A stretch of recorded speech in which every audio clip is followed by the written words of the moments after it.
मित्रांनो, ज्याच्या मनात आईचं प्रेम आहे त्याने चॅनेलला सबस्क्राईब करावं. मुंबईसारख्या गजबजलेल्या शहराच्या एका कोपऱ्यात निसर्गाच्या सानिध्यात वसलेला स्नेहसंबंध हा बंगला बाहेरून जेवढा भव्य आणि सुंदर दिसायचा, आतून तो तेवढाच तो शांत आणि उदास होता. या बंगल्याचे मालक सदानंद हे शहरातले एक नामांकित बिझनेसमॅन होते. पैसा, गाडी, प्रतिष्ठा या गोष्टीची घरात कमतरता नव्हती. कमतरता होती ती फक्त वेळेची आणि जिव्हाळ्याची. सदानंद सरांचे आयुष्य फाईल्स, मीटिंग्स आणि बिझनेस दूरभवतीच फिरत असायचे. महिन्यातील 25 दिवस ते शहराबाहेर असायचे आणि जेव्हा घरी असायचे तेव्हाही त्यांचा फोन किंवा लॅपटॉप त्यांच्यापासून वेगळा होत नसे. या अथंग शांततेत राहणाऱ्या त्यांच्या पत्नी म्हणजे सुजाताबाई. सुजाता दिसायला अत्यंत सुंदर, सुशिक्षित आणि सुसंस्कृत स्त्री होत्या, पण या अथंग श्रीमंतीच्या पिंजऱ्यात त्या पुरत्या एकट्या पडल्या होत्या. घराला सुंदर सजवणं, बागेतील फुलांची काळजी घेणं आणि लायब्ररीत तासनतास पुस्तक वाचत बसणं एवढाच त्यांचा दिनक्रम उरला होता. पण या सगळ्या गोष्टी त्यांच्या मनातला एकाकीपणा दूर करू शकत नव्हत्या. अशा वातावरणात या घरात एका नव्या माणसाची एंट्री झाली. तो म्हणजे रामू गावाहून मुंबईत आला होता. तो फक्त आपल्या कुटुंबाची पोटाची खळगी भरण्यासाठी.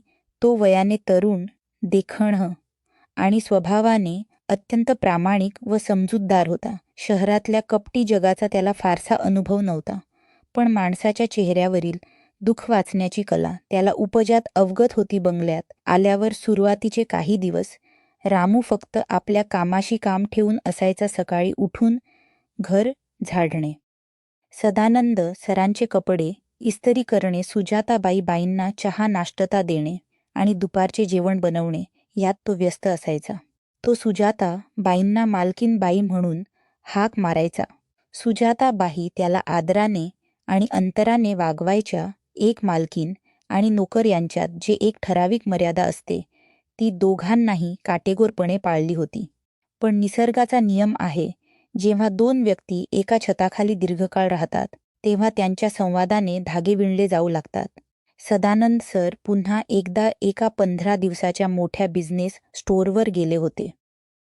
बंगला संपूर्ण रिकामा झाला होता. दुपारची वेळ होती. बाहेर ऊन पडले होते. रामूने घरातली सगळे कामे आटोपली होती आणि तो स्वयंपाकघरात दुपारच्या जेवणाची तयारी करत होता. तो हॉलमध्ये आला तेव्हा त्याने पाहिले त्यांच्या हातात एक पुस्तक होते, पण त्यांचे लक्ष पुस्तकाकडे नव्हते. त्या खिडकीबाहेर शून्यात नजर लावून पाहत होत्या. त्यांच्या डोळ्यातून अश्रूचे 2 थेंब नकळत गालावर उघळले. रामूने हे पाहिले आणि त्यांचे पाय तिथेच थबकले. त्याला मालकीनबाईच्या या दुःखाचे कारण समजत होते, पण नोकराच्या मर्यादेत राहून विचारणे त्याला योग्य वाटत नव्हते. त्याने हळूच विचारले, मालकीन बाई, दुपारच्या जेवणात काय बनवू साहेब? तर नाहीत. मग तुमच्या आवडीची एखादी भाजी बनवू का? सुजाताबाईने घाईघाईने आपले अश्रू पुसले आणि चेहऱ्यावर एक खोटे हसू आणत म्हणाल्या, काहीही बनव रामू, मला भूक नाही, तशी की मला जेवणाची इच्छाच होत नाही. रामू जवळ गेला आणि आदराने म्हणाला, बाई, मी एक साधा नोकर आहे. जास्त बोललो तर माफ करा, पण तुम्ही स्वतःची काळजी घेतली पाहिजे. साहेब कामात व्यस्त असतात, पण तुमच्या जेवण खाण्याकडे दुर्लक्ष झालं तर साहेबांनाही चांगलं वाटणार नाही. तुम्ही वेळेवर जेवत. ज्या रामूच्या या साध्या आणि काळजीयुक्त शब्दाने सुजाता बाईच्या मनाचा एक कोपरा हे लावला गेले. कित्येक महिने, किंबहुना कित्येक वर्ष त्यांना असे आपुलकीचे विचारणारे कोणीच नव्हते. सदानंद सरांनी त्यांना क्रेडिट कार्ड दिले होते, पण मायेचा एक शब्द दिला नव्हता. तू खूप चांगला आहेस. रामू स्वतःच्या माणसापेक्षा कधीही परकी माणसं जास्त काळजी घेतात. सुजाताबाईंच्या तोंडून हे शब्द नकळत निघून गेले. त्या दिवसापासून सुजाताबाई आणि रामू यांच्यातील अंतर हळूहळू कमी होऊ लागले. सुजाताबाई दुपारच्या वेळी स्वयंपाकघरात येऊन रामूशी गप्पा मारू लागल्या. त्या त्याला गावाकडच्या गोष्टी विचारायच्या. रामूही मोठ्या उत्साहाने आपल्या शेतीबद्दल, आपल्या आईबद्दल आणि गावाकडच्या सणाबद्दल सांगायचा. रामूच्या बोलण्यातील तो साधेपणा आणि प्रामाणिकपणा सुजाताबाईंना एक वेगळाच विसावा देऊन जायचा. पण हे बदलत चाललेले वातावरण शेजारच्या लोकांच्या नजरेतून सुटत नव्हते. सदानंद सर घरात नसताना भर दुपारी बंगल्याचे मुख्य दरवाजे बंद असायचे. रामू आणि सुजाताबाई एकत्र बागेत फिरताना दिसायचे. बाजारातून सामान आणताना रामू नेहमी सुजाताबाईंच्या पसंतीचा विचार करायचा. सोसायटी तिथल श्रेया आणि वाचमन यांच्यात कुचबत सुरू झाली होती. काय ग, सदानंद सरांच्या घरात काहीतरी गडबड वाटते ना? सदानंद भाऊ कधी घरी नसतात आणि तो नवीन आलेला नोकर आणि सुजाताबाई काहीतरी चुकीचं चाललंय. नक्कीच शेजारच्या एका काकूंनी दुपारच्या वेळी गॅलरीत उभे राहून सांगितले.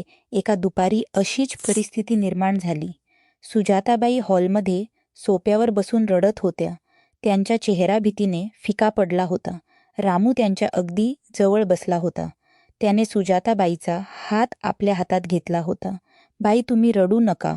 तुम्ही अजिबात काळजी करू नका. जोपर्यंत हा रामू जिवंत आहे तोपर्यंत मी तुम्हाला आणि तुमच्या विश्वासाला तडा जाऊ देणार नाही. साहेबांना या गोष्टीचा सुगावा लागता कामा नये, नाहीतर खूप मोठा अनर्थ होईल. रामू आणि जवळीक साधत म्हणाला. सुजाताबाईने रडत रडतच रामूच्या खांद्यावर आपले डोके ठेवले. त्यांच्या या अंगाचा थरका उडाला होता. त्या म्हणाल्या, रामू, जर सदाला हे कळलं तर तो मला कधीच माफ करणार नाही. आपण जे करतोय ते जगाच्या नजरेत, समाजाच्या नजरेत खूप चुकीचं आहे रे. पण माझ्याकडे दुसरा कोणताही मार्ग नव्हता. जगाची आणि समाजाची पर्वा करू नका. बाईसाहेब तुमच्या भावना आणि तुमची परिस्थिती कधीच समजून घेणार नाहीत. आपण जे करतोय ते आपल्यासाठी योग्य आहे. रामूने त्यांच्या पाठीवर हात ठेवत धीर दिला. नेमका याच वेळी बंगल्याच्या उघड्या खिडकीतून बाहेर उभा असलेला दूधवाला त्यांचा हा संवाद ऐकत होता. त्याने पाहिले की मालकीन बाई एका नोकराच्या खांद्यावर डोके ठेवून रडत आहेत आणि नोकर तिचा हात पकडून तिला साहेबांपासून काहीतरी लपवण्यास सांगत आहे. दूधवाल्याच्या मनात शंकेची पाल चुकचुकली. त्याच्या नजरेत हे दृश्य एका अनैतिक संबंधाचे ढळढळीत उदाहरण होते. संपूर्ण परिसरात आता एकच चर्चा पसरणार होती की सुजाता आपल्या पतीच्या पाठीमागे नोकराच्या प्रेमात पडले आहेत. पण त्या बंद दारामागचे आणि खिडकीमागचे खरे सत्य काय होते हे फक्त त्या दोघांनाच ठाऊक होते. दिवस वेगाने सरकत होते आणि बंगल्यातील गूढ शांतता अधिकच गडद होत चालली होती. शेजाऱ्यांचा संशय आता दृढ होत चालला होता. कारण सुजाताबाईचे वागणे पूर्णपणे बदलले होते. त्या आता पूर्वीसारख्या उदास दिसत नव्हत्या. उलट त्यांच्या चेहऱ्यावर एक वेगळी धाकधूक आणि उत्सुकता असायची. त्या अनेकदा स्वतः स्वयंपाकघरात जाऊन रामूसाठी त्यांच्या आवडीचे पदार्थ बनवू लागल्या होत्या.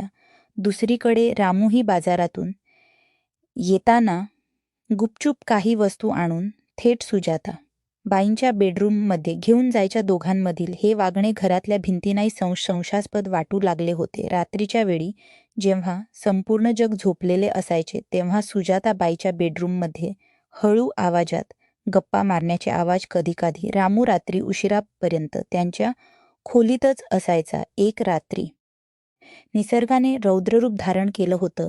मुंबईत मुसळधार पाऊस पडत होता. विजांचा कडकडाट आणि ढगांचा गडगडाट यामुळे संपूर्ण शहर हादरून गेले होते. अचानक वादळामुळे परिसराची वीज खंडित झाली. संपूर्ण स्नेहबंद बंगल्यात कडक अंधार पसरला. सुजाता बाईंना लहानपणापासूनच अंधाराची आणि विजांच्या कडकडाटची प्रचंड भीती वाटायची. अशा परिस्थितीत सदानंद सर नेहमीप्रमाणे बिझनेस ट्रिपवर होते. सुजाता बाईच्या खोलीतून अचानक ससकन रडण्याचा आणि ओरडण्याचा आवाज झाला. रामू आपल्या खोलीत जागाच होता. तो हातामध्ये एक मेणबत्ती घेऊन घाईघाईने जिने चढून सुजाताबाईंच्या बेडरूममध्ये धावला.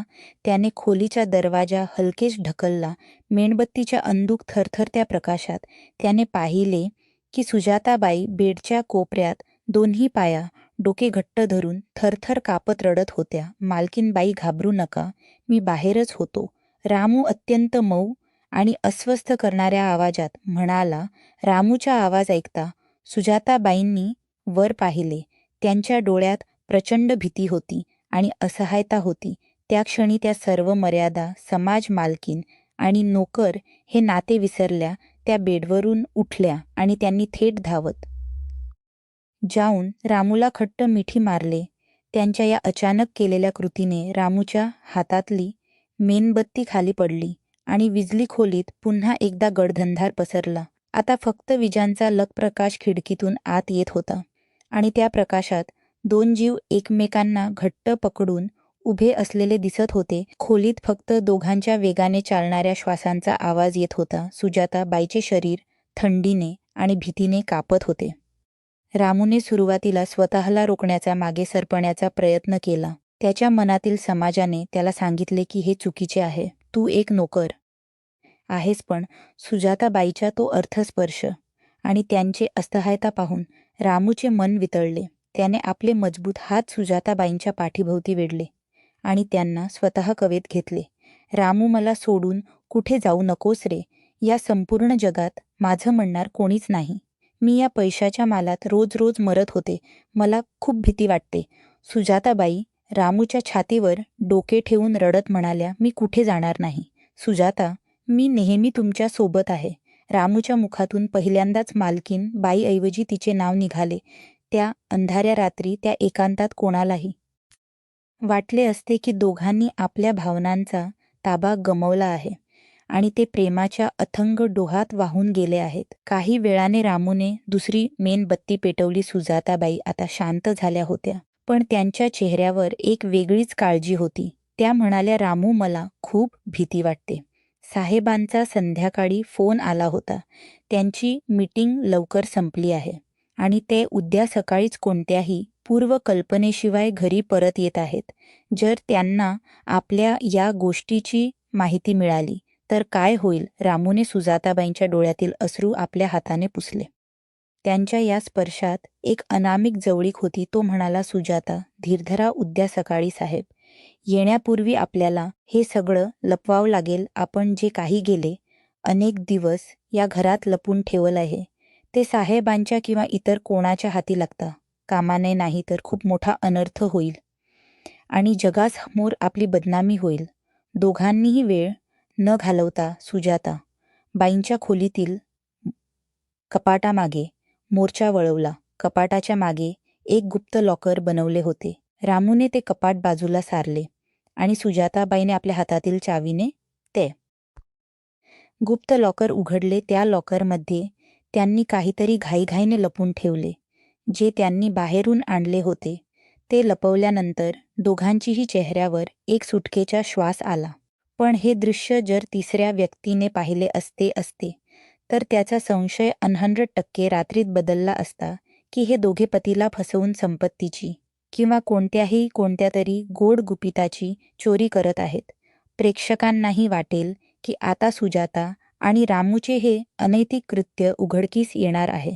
दुसऱ्या दिवशी सकाळी ठीक 8 वाजता स्नेहसंबंध बंगल्याच्या दारात एक रंगाची आलिशान गाडी येऊन थांबली. गाडीतून सदानंद उतरले. त्यांचा चेहरा प्रवासाने थकलेला होता, पण डोळ्यात एक वेगळेच गांभीर्य आणि संताप लपलेला होता.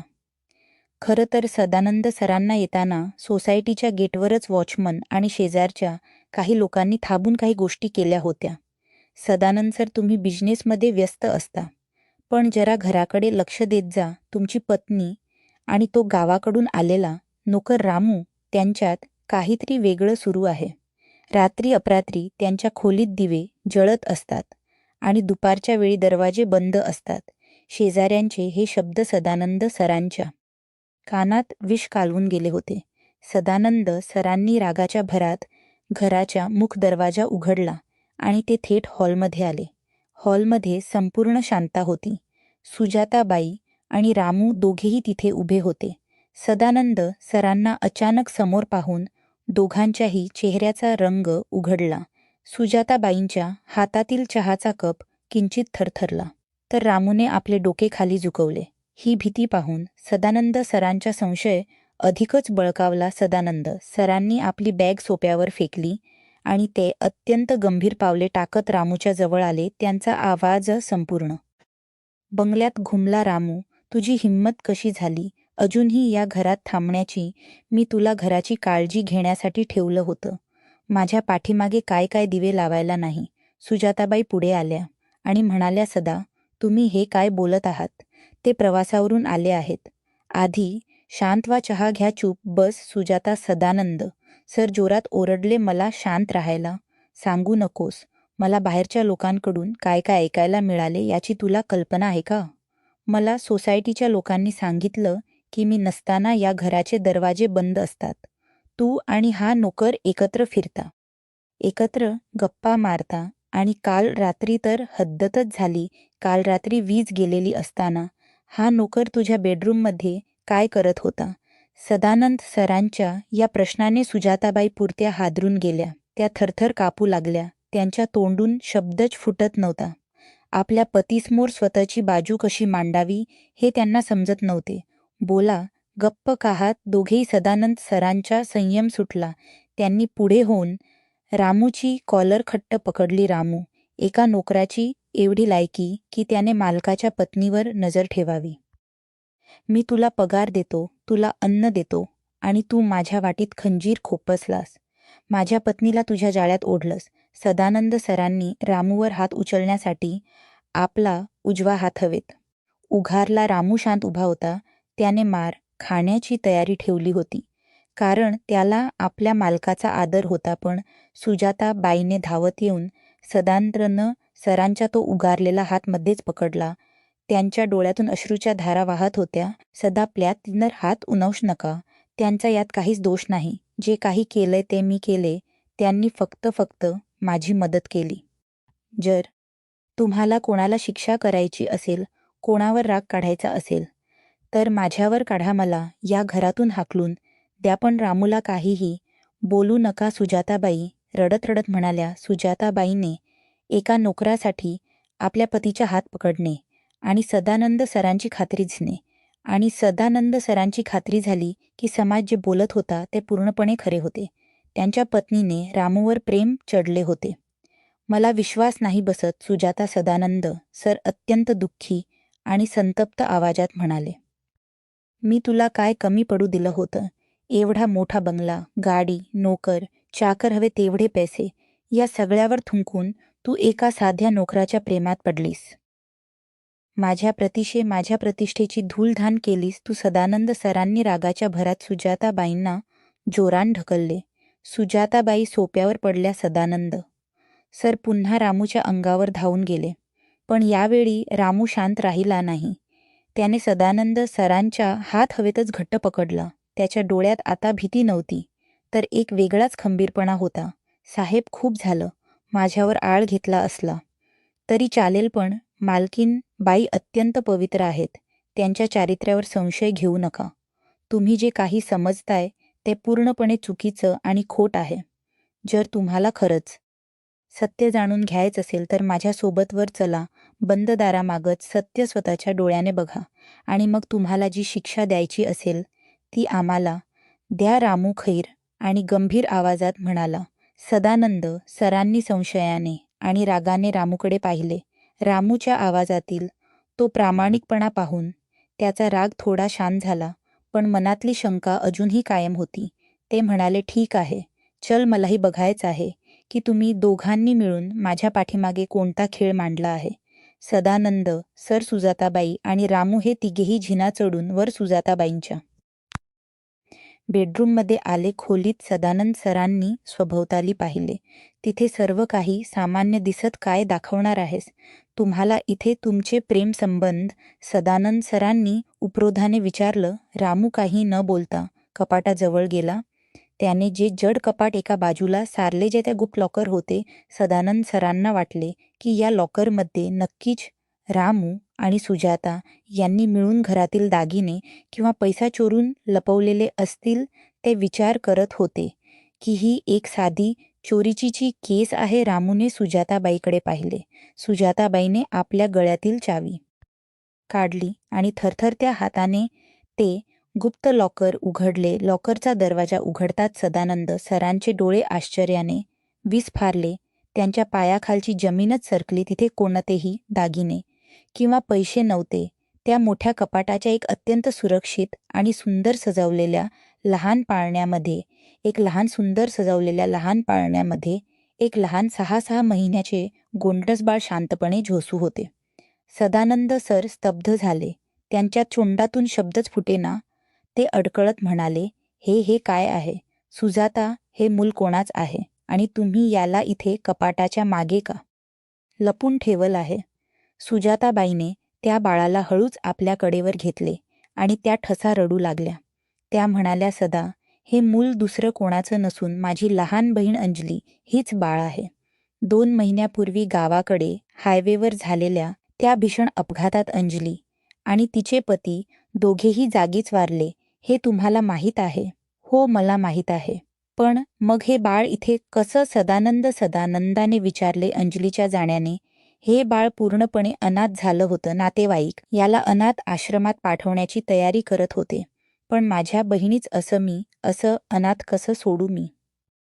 कायदेशीररित्या सर्व कागदपत्रे बनवून या बाळाला दत्त घेतलं. पण हे सगळं मी तुमच्यापासून लपवलं. सुजाताबाई म्हणाल्या, पण माझ्यापासून का लपवलं सुजाता? मी तुझा पती आहे. सदानंद सरांच्या आवाजात आता संतापाऐवजी दुःख होते. कारण सदा लग्नानंतर जेव्हा मी मुलाचा विषय काढायचो, जेव्हा तुम्ही नेहमी मी म्हणायचा की तुम्हाला कधीच मूल नको आहे, तुम्हाला लहान मुलाचा कंटाळा येतो आणि दुसऱ्याच मूल तर तुम्ही या आयुष्यात कधी स्वीकारणार नाही. मला प्रचंड भीती होती की जर मी हे बाळ घरी आणलं तर तुम्ही मला आणि या बाळा घराबाहेर काढा किंवा याला अनाथ आश्रमात पाठवून द्याल. मी एका अनाथ बाळाच्या जीव धोक्यात घालू शकत नव्हते म्हणून मी हे गुपित लपवलं. सुजाता बाईने आपले हृदय रिकामे केले. रामू पुढे आला आणि त्याने हात जोडून सदानंद सरांसमोर उभे राहिले. तो म्हणाला, साहेब, आता मी तुम्हाला संपूर्ण सत्य सांगतो. मालकीनबाईने जेव्हा या बाळाला गुपचूप घरी आणलं तेव्हा त्यांना लहान बाळाला कसं सांभाळायचं, त्याला काय भरवायचं याची अजिबात कल्पना नव्हती. गावाकडे मला लहान बहीण भाऊ असल्यामुळे मला बाळांची देखभाल करण्याचा अनुभव होता. म्हणून मालकीन बाईने माझ्यावर विश्वास टाकला.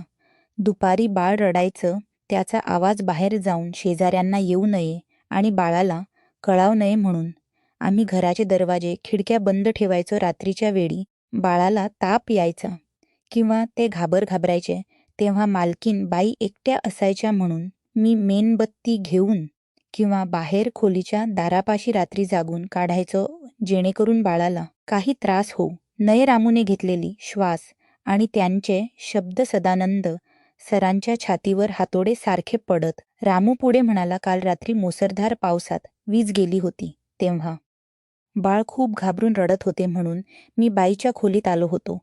आम्ही जे काही या घरात लपवत होतो साहेब, ते कोणतंही पाप नव्हतं. ते हे निष्पाप बाळ होतं.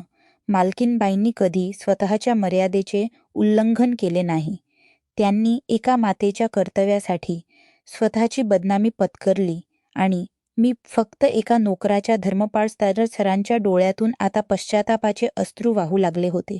ज्या नात्याला ते आणि हा समाज अनैतिक समजत होते ते खरं तर एक अनाथ बाळाला मायेची ऊब देण्यासाठी आणि एका कुटुंबाची अब्रू वाचवण्यासाठी चाललेलं अत्यंत पवित्र, त्यागी आणि निशब्द नाते होते.